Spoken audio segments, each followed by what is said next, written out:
Senator Moody.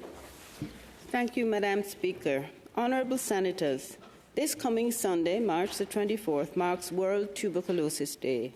Tuberculosis is an airborne infectious disease which kills over 1 million people every year and spreads to millions more. While TB is one of the oldest diseases that still affects humanity, it is far from a relic of a bygone era. It is still a terrible reality for millions and remains the deadliest infectious disease. This is despite TB being both preventable and treatable. Here in Canada, TB disproportionately affects Indigenous peoples, particularly Inuit communities.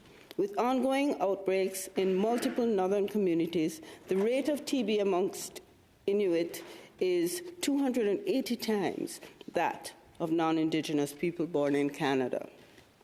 The final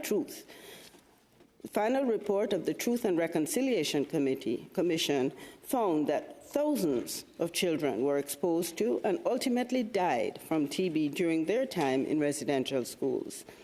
While we work toward reconciliation with Indigenous peoples, the truth that Indigenous people still suffer due to TB is a painful reminder of how far we have yet to go. TB also affects many people in Canada's large cities who are new arrivals to this country.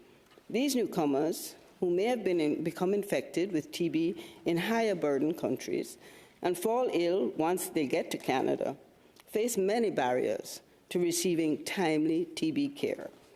Ensuring continuity of healthcare services for new arrivals and timely testing of high-risk groups is imperative to addressing Canada's TB outbreaks at the source.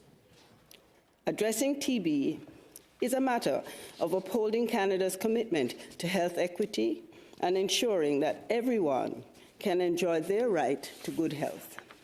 In 2015, Canada joined the rest of the world in a commitment to eliminate TB by 2030 as part of the Sustainable Development Goals. In 2024, we are just past the halfway point, and there remains much to be done.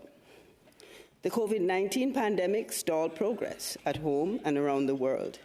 For the first time in decades, rates of TB rose globally.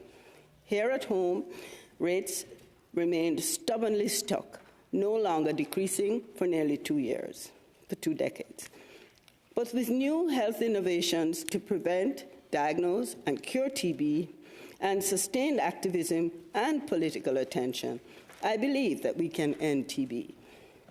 As I conclude, I want to thank the grassroots advocates from Stop TB Canada, TB People Canada, and Results Canada for their tireless efforts in raising awareness and their work in building the political will to end TB. Thank you.